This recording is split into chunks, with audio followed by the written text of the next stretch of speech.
Sim, bem, outra escalada, que pode ocorrer em breve, seria a ameaça do Zelensky de atacar a parada do Dia da Vitória, em 9 de maio, em Moscou. E vi que a Zakharova fez um comentário de que, se a União Europeia não contiver ou não colocar Zelensky sob controle e esse ataque realmente acontecer, então ela aconselhou os diferentes líderes europeus a evacuarem suas embaixadas em Kiev imediatamente, porque a retaliação seria imensa. Você acha que isso é apenas Zelensky tentando semear incerteza e European Union, suponho, trazer a Ucrânia de volta às notícias? Ou acha que ele realmente poderia levar isso adiante? O primeiro não exclui o segundo. Claro, ele quer estar à frente. E European Union acho que, neste ponto, quero dizer, olha, você é o número 1. É sempre difícil saber quanto desse viciado está no comando e quanto os Estados Unidos e o Reino Unido realmente mandam, especialmente a Agência Central de Inteligência dos Estados Unidos e, de modo geral, os britânicos.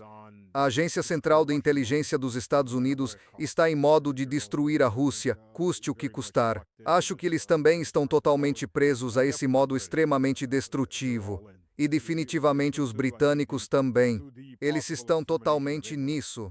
Até acho a ponto de possivelmente exterminar a Inglaterra. Essas pessoas perderam a sanidade há muito tempo. É melhor que o povo britânico acorde, senão vai se perder junto com eles, podendo acabar em uma troca nuclear algum dia.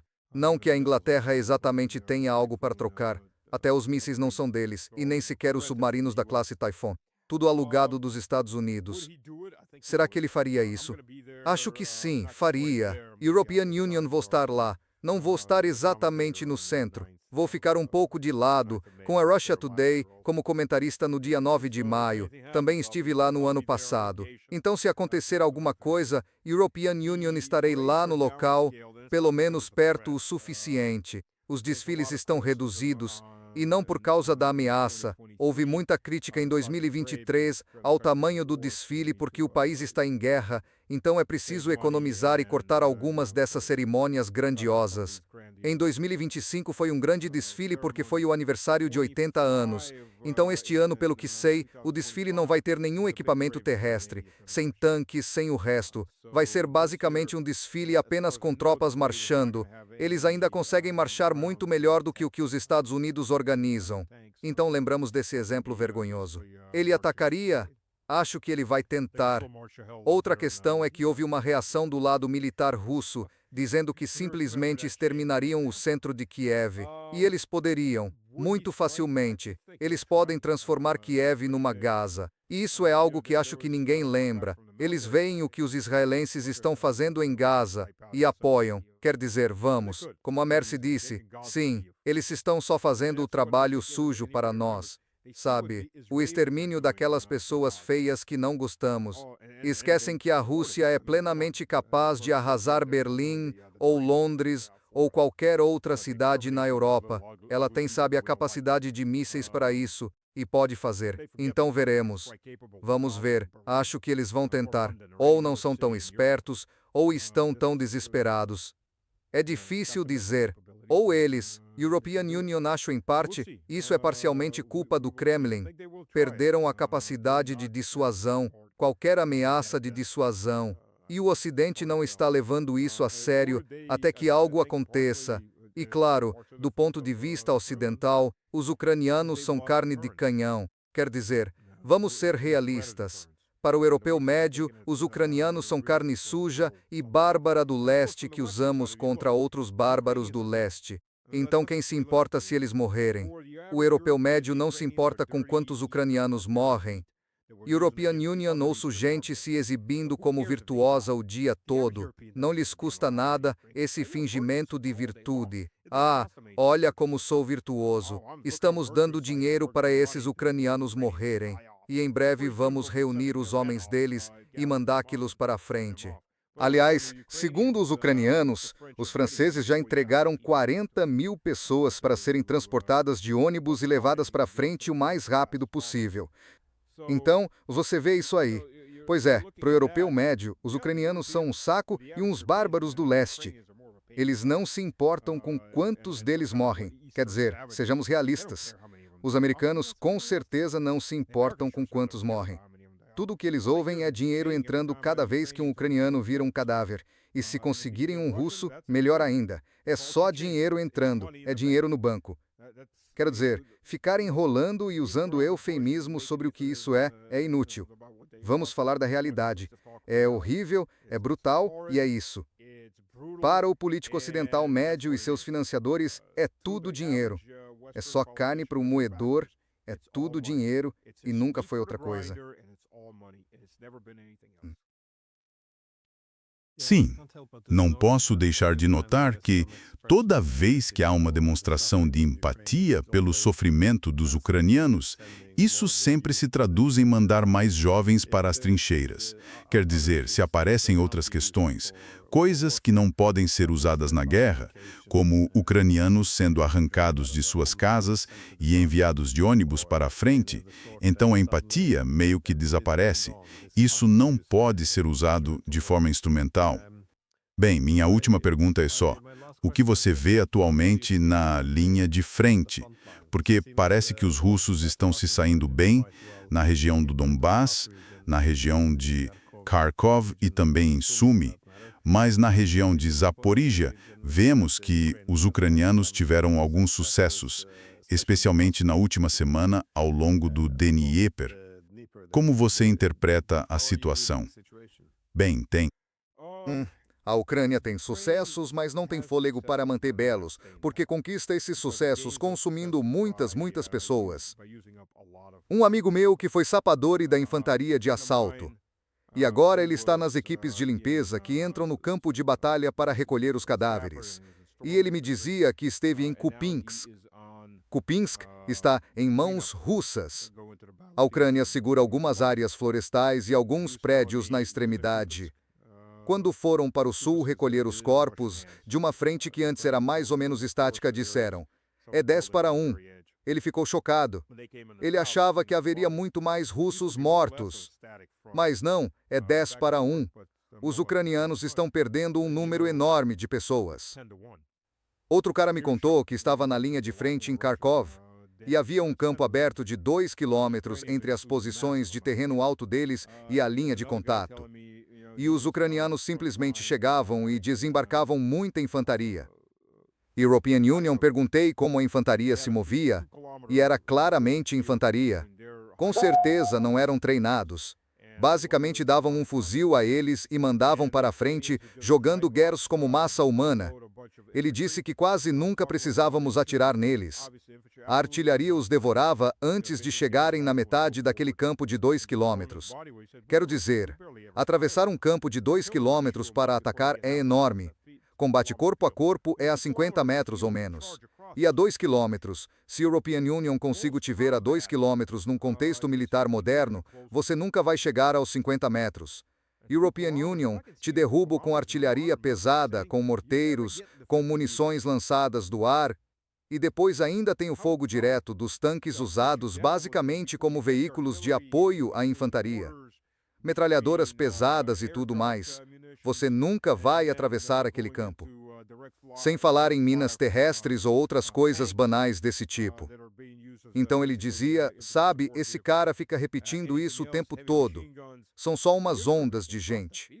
Esse cadáver está jogado no chão, apodrecendo. Esses caras... E os russos não vão mais sair para buscar elos, porque fizeram isso em Zaporizhia, quando houve a grande contraofensiva de 23. Tropas russas saíam para buscar os feridos ucranianos, e a artilharia ucraniana usava isso como referência para alvejar soldados russos. Então, depois de algumas emboscadas de artilharia, enquanto os russos tentavam salvar os feridos ucranianos, eles os deixaram lá, apodrecer, sangrar até morrer. O que você vai fazer? Você não vai arriscar seus próprios homens quando está lidando com gente assim. O principal que vi nesta viagem foi a reorganização dos drones russos. A Rússia passou a organizar unidades de drones. Na verdade, a Ucrânia estava na frente nisso e a Rússia finalmente está alcançando. Quando a Rússia entrou no uso de drones em primeira pessoa, estou falando de drones desse nível. Há várias missões para esse tipo de drone. Você tem missões de reconhecimento, drones kamikaze, drones de bombardeio, drones de abastecimento, e muito disso United States, tipos diferentes de drones, sem contar comunicações e afins. Cada batalhão, cada companhia tinha sua própria seção de drones. Então, estavam desorganizados. E eram orgânicos à companhia ou à unidade de nível superior em que estavam. Escória, como isso, como acetalestesissus, men cidades tofou, sera, lições. Logo, níveis diferentes de treinamento, diferentes padrões de equipamento, tudo variado. Agora estão todos sendo reorganizados, foram arrancados dessas unidades e estão sendo formados em batalhões de drones. E agora, esses são separados dos batalhões antiaéreos de defesa. As unidades contra drones agora são separadas e integradas às organizações de defesa aérea, regimentos e batalhões, e essas serão as unidades ofensivas, agora estão sendo especializadas. Estão abrindo novas escolas dentro da Rússia e mais perto do campo de batalha. As próprias unidades estão abrindo suas escolas porque, com tanta gente passando, precisam de mais formação. E agora estão sendo padronizadas. Muita coisa está sendo padronizada, embora haja desenvolvimento contínuo. Quer dizer, estive num desses laboratórios onde desenvolvem ou modificam seus próprios drones. E qualquer ideia nova que os ucranianos inventam, eles simplesmente pegam, desmontam, remodificam e seguem com novos modelos. Então, eles têm uma capacidade limitada de desenvolver seus próprios drones, mais o que vem da fabricação centralizada. E tudo isso está entrando numa organização bem profissional. E há muitos candidatos se inscrevendo.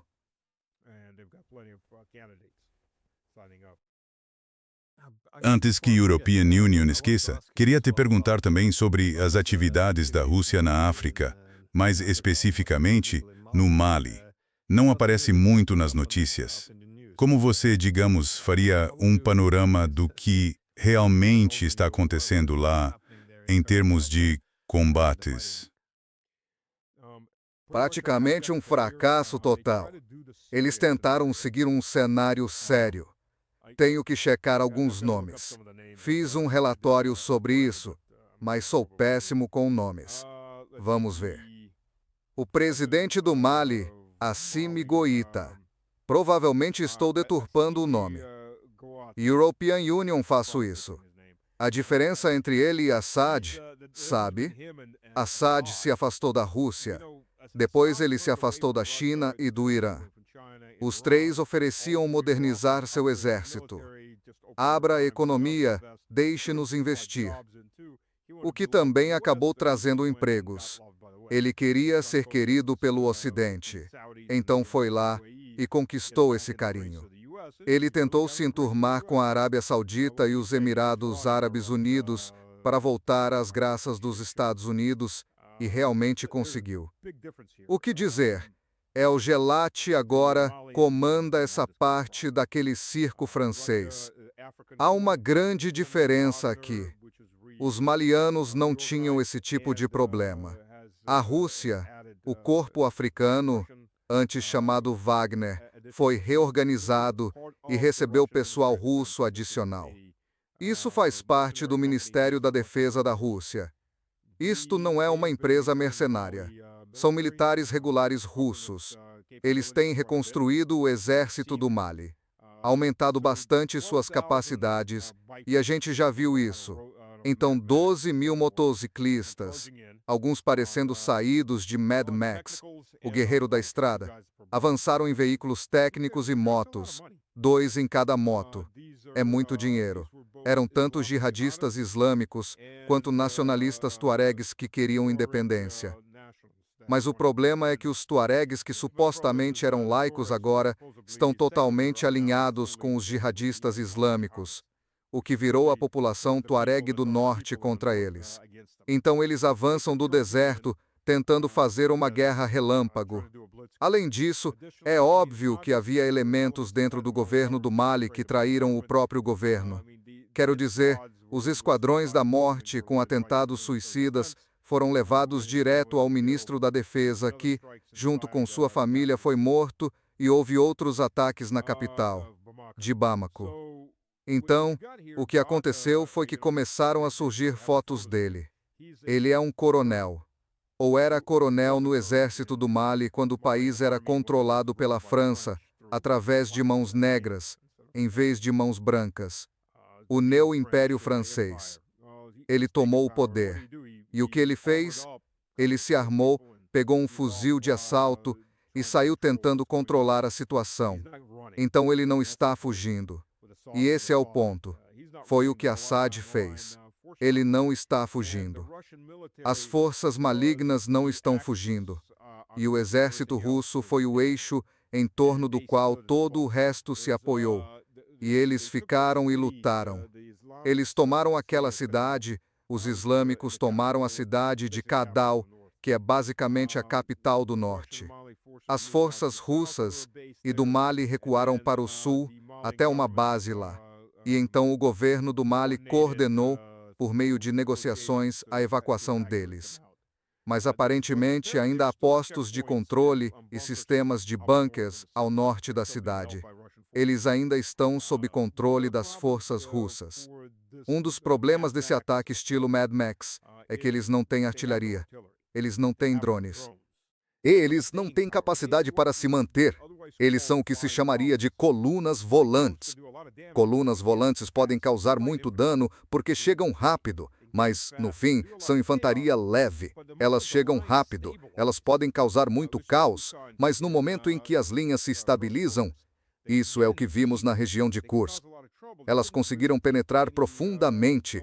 Elas puderam causar muitos problemas. Eles não conseguiram realmente tomar áreas urbanas.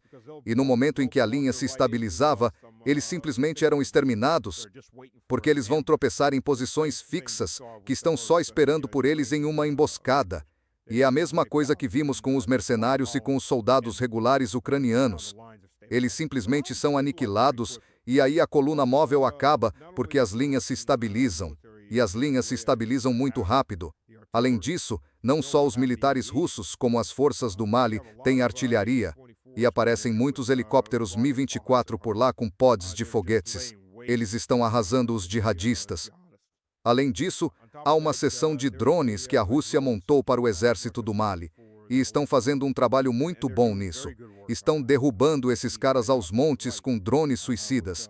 E eles têm muito pouco que fazer contra isso, principalmente porque estão num território muito aberto. E o que foi interessante também é que mesmo em Bamako, eles se dispersaram. Quando foram esmagados, as incursões deles chegaram e foram esmagadas. Eles se dispersaram. E os locais os caçaram e os mataram e depois os queimaram. Eles juntaram os corpos. Quero dizer, European Union. Vi muitos vídeos. Você não consegue postar isso no YouTube por motivos óbvios. Adoro ser banido.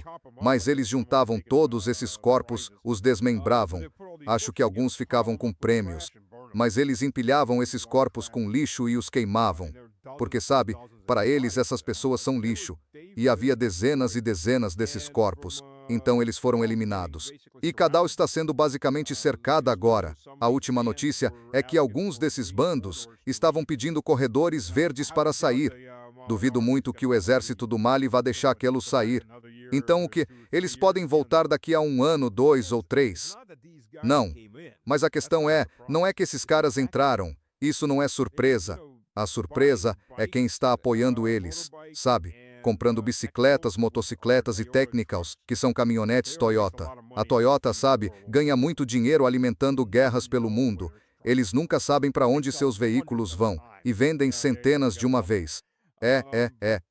Você vai adorar isso. Mas comprar tudo isso Equipar tudo isso dá muito dinheiro. E ucranianos estão envolvidos. Na verdade, foram burras o suficiente para postar fotos de si mesmos com esses jihadistas e com suas bandeiras jihadistas e ucranianas. E eles postam por toda a internet para mostrar como são bons.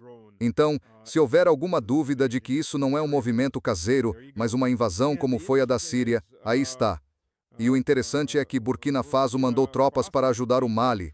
Então, Burkina Faso, Mali e Níger basicamente, e o Níger também sofreu ataques, algo que não vem aparecendo nas notícias.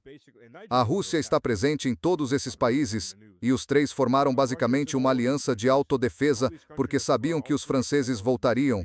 Os americanos estão apoiando os franceses, e as forças proxy ucranianas trabalham diretamente para seus mestres. Isso não é nada de novo. Os ucranianos estão armando jihadistas, bandidos de cartéis da Colômbia e do México, e por aí vai.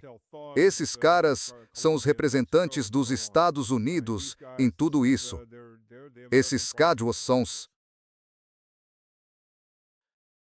Incrível como, de repente, vemos combates entre russos e ucranianos vindos da África e como isso se espalha pelo mundo. Desenvolvimentos impressionantes. Quero acrescentar uma coisa a isso, algo de que não vem se falando. Veja, os franceses estão extremamente desesperados. Antes de mais nada, o Mali tem urânio. O Mali tem 8 minas de ouro. O Mali finalmente começou a formar uma reserva de ouro. A França tem uma enorme reserva de ouro, mais 100 minas de ouro. Eles vinham simplesmente retirando isso do Mali. O Mali faz parte do império neocolonial deles. Bom, o Mali, como você sabe, a maior parte do país não tem eletricidade. A Rússia, Rossadam, está em processo de começar a construir 3 usinas nucleares para o Mali. Isso não só iria fornecer eletricidade para o povo, como também daria a energia necessária para a indústria. O Mali não vai mais ficar desesperado vendendo seus recursos brutos. Vai poder subir na cadeia de valor, começar a processar esses recursos e talvez produzir bens acabados. O Mali vai enriquecer, ou pelo menos ficar muito mais rico do que era. A partir dos seus próprios recursos, eles não vão mais permitir que os europeus ocidentais os roubem, a preços muito baixos. Sabe, o urânio que Macron e todos antes de Macron compravam, porque, sabe, há muito pouco urânio nessa grande rocha. É preciso extrair quimicamente. Mas você compra o minério, 99,99% dele é só rocha, e você extrai o urânio. Pois bem, o preço de mercado é de $250 por tonelada. Para entender, os franceses compravam por $50 a tonelada. Agora, eles têm de pagar o valor de mercado. Então, claro, estão furiosos. Perderam suas minas de ouro, perderam suas minas de urânio, perderam suas minas de cobalto. Eles perderam muito ao perder essa parte do Sahel. E há a ameaça de que o resto também se vá. Sabe, Madagascar teve uma revolução e se livrou dos neocolonialistas franceses. A Rússia não teve nenhum papel nisso.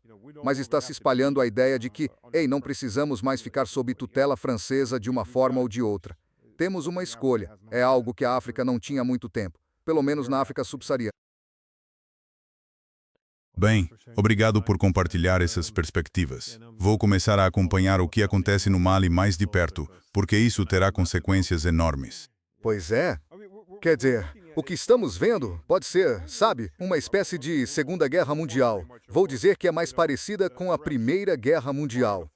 A Primeira Guerra Mundial foi mais ou menos isso. Deram o sinal e todo mundo se atacou. E alguns outros países foram entrando conforme a guerra avançava, como a Turquia, a Grécia e depois a Romênia e a Bulgária. Bem, a Romênia. Mas a Segunda Guerra Mundial foi, na verdade, várias guerras pequenas que acabaram formando uma única frente contínua. Não podemos esquecer as aventuras dos italianos. Os japoneses e outros estavam participando da Guerra Civil Espanhola. Tudo isso fazia parte da Segunda Guerra Mundial. Estamos vendo a mesma coisa, sabe? A linha de frente agora está na Ucrânia. A linha de frente está no Golfo Pérsico. E agora a linha de frente está na África Ocidental. E o número dessas linhas de frente está aumentando. No fim, elas vão se fundir em uma única guerra se isso não parar.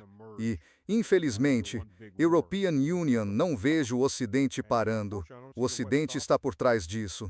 É, sem dúvida, o Ocidente que está por trás disso.